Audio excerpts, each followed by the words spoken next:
सवाल यह है कि क्या पाकिस्तान पर भी ग्रहण लग गया है, क्योंकि यह ग्रहण कुछ अलग सा है। और देखिए किस तरीके से रात 10:59 पर सूर्य ग्रहण लगेगा, जो जानकारी हम आपको दे रहे हैं। और भारत पाकिस्तान के बीच जो मैच होना है उस वक्त निर्णायक मोड़ पे पहुंच चुका होगा।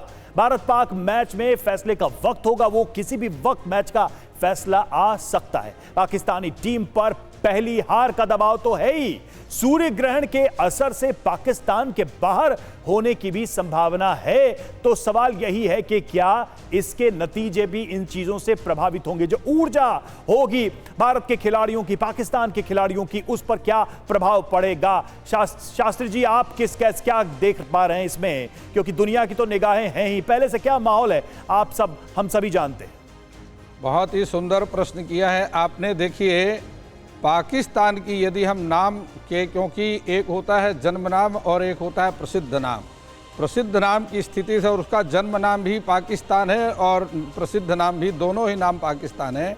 और पाकिस्तान से कन्या राशि बनती है, कन्या राशि पर ही सूर्य ग्रहण का योग बना हुआ है।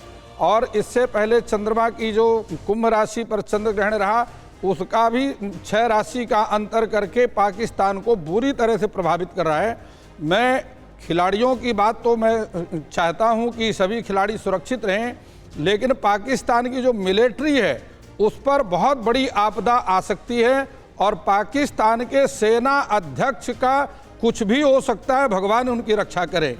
ऐसी स्थिति में देखिए, चूंकि दोनों ग्रहण का योग मिलाकर के मार्केस योग बन रहा है, या तो वह देश छोड़ने की स्थिति भी बन सकती है, अथवा उनको किसी प्रकार से असाध्य दुर्घटना, शारीरिक दुर्घटना का, मानसिक या शारीरिक दुर्घटना का योग बन रहा है।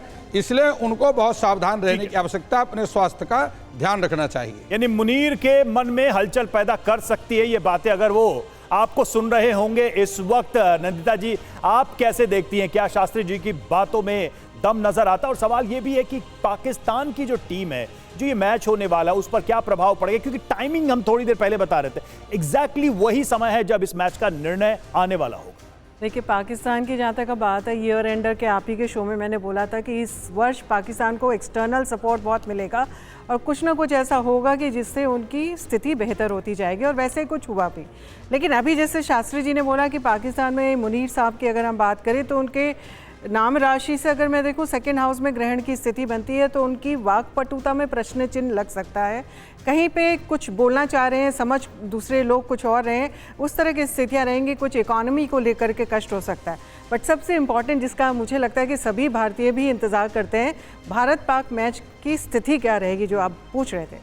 आप देखिए कि दोनों में ही जो कैप्टन है, दोनों की ही राशि एक ही है, और दोनों की राशि एक होने की वजह से थोड़ा सा असमंजस की स्थितियां दोनों में रहेंगी। एक थोड़ा सा टफ पैरेलल मैच चलेगा, लेकिन क्योंकि अगर बर्थ डेट्स के हिसाब से देखें तो एनीवे भारत का लग्न वृषभ लग्न है, पाकिस्तान का मेष लग्न है। तो वृषभ लग्न को एनीवे कहीं पे बहुत ज़्यादा बल मिलता हुआ यहाँ पे दिखाई देता है। और मुझे लगता है कि भारत ये अंततोगत्वा ये मैच हमारे हाथ आएगा, भारत जीतेगा। भारत के पक्ष में नतीजा होगा। रविंद्र शुक्ला जी, आप कुछ प्रेडिक्ट करना चाहेंगे? जी देखिए, ऐसा है कि जैसा शास्त्री जी ने कहा, उनकी बात से बिल्कुल मैं सहमत हूँ। यह ग्रहण लग ही रहा है कन्या राशि पे, और पाकिस्तान की कन्या राशि है।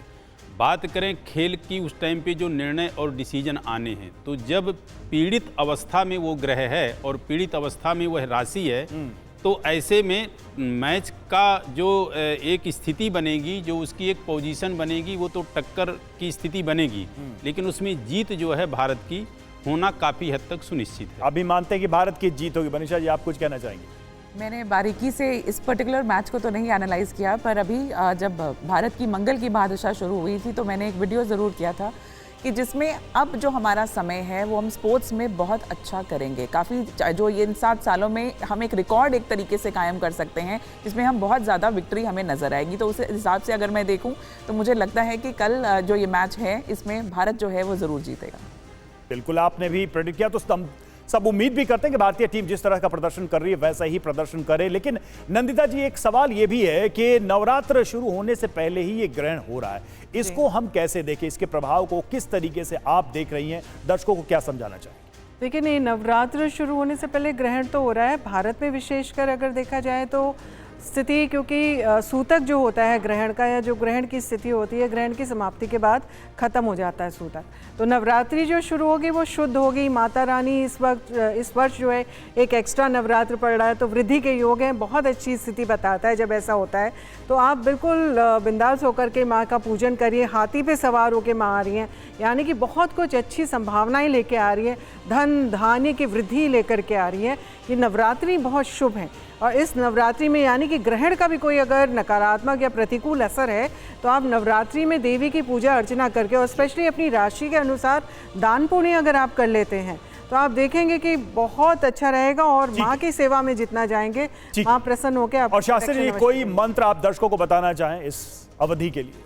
देखिए, खड्गम चक्र गदेषु चाप परिघा शूलम भुषुंडीम शिरः शंखम संदधतीम करैस्त्रिनयनाम सर्वांगभूषावृता भगवती महाकाली महालक्ष्मी महासरस्वती, यह तीनों का चूंकि नवरात्रे आ रहे हैं, नवार्ण मंत्र ओम ऐं ह्रीं क्लीं चामुंडाई विच्चे, यह देवी का नवार्ण मंत्र है। इस मंत्र का जाप रुद्राक्ष की माला में अथवा लाल चंदन की माला में लाल आसन अथवा पीले आसन पर बैठकर जाप करें। यह ऐसा सिद्ध मंत्र है जिसमें देवी की तीनों ही शक्तियां समाहित हैं। समस्त जगत का कल्याण अवश्य होगा।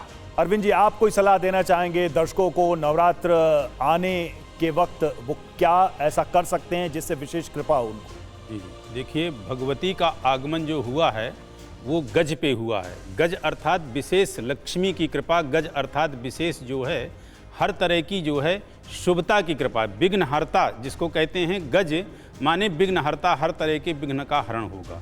लेकिन माँ जो है श्री महाकाली महालक्ष्मी महासरस्वती के लिए यदि कोई करे तो एक मंत्र बड़ा विशिष्ट है। शरणागत दीनार्था परित्राण परायणे सर्वस्यार्ति हरे देवी नारायणी नमोस्तुते, या कालभ्राभां कटाक्षै ररिकुलभयदां मौलिबद्धेन्दुरेखां शंखं चक्रं कृपाणं त्रिशिखमपि करे रुद्वहन्तीं त्रिनेत्रां सिंहस्कन्धाधिरूढां त्रिभुवनमखिलं तेजसा पूरयन्तीं ध्याये दुर्गां जयाख्यां त्रिदश परिवृतां सेवितां सिद्धकामयी। हर कामना, हर मनोकामना, हर चीज़ आपकी जो है सिद्ध होगी और वह फलीभूत होगी यदि इस मंत्र का आप जो है या इस ध्यान को आप पढ़ते हैं, और उसमें आप जो है दिशा का ध्यान रखेंगे कि यदि ईशान कोण या उत्तर पूरब लेते हैं तो और अच्छी तरह से यह मंत्र आपको फलीभूत हो। ठीक है मनीषा जी, आप कुछ कहना चाहेंगे दर्शकों को? कुछ ऐसा विशेष वो कर सकें इस नवरात्र में वो? जी बिल्कुल, देखिए, नवरात्रा जब भी बढ़कर आता है तो आपके लिए खुशियाँ समृद्धि लेकर आता है, और इस समय को जो है हमें ज़रूर यूटिलाइज करना चाहिए अपने ऑरा को स्ट्रॉन्ग करने के लिए। और ऑरा को स्ट्रॉन्ग करने का सबसे आसान तरीका है कि आप इन 9 दिनों में आप श्री दुर्गा कवच का पाठ ज़रूर करें। बहुत आसान पाठ होता है। एक स्थान पर बैठ के, लाल रंग के आसन पर अगर आप बैठ जाते हैं, उसके साथ नॉर्थ ईस्ट की तरफ फेस करते हुए अगर आप करते हैं, माँ दुर्गा के सामने बैठकर अगर आप दुर्गा कवच का पाठ करते हैं तो आपका ऑरा भी स्ट्रॉन्ग होगा। किसी भी प्रकार का डर या आपको लगता है कि भी मुझे किसी चीज़ से जो है वो टेंशन चल रही थी तो ये दूर होगी।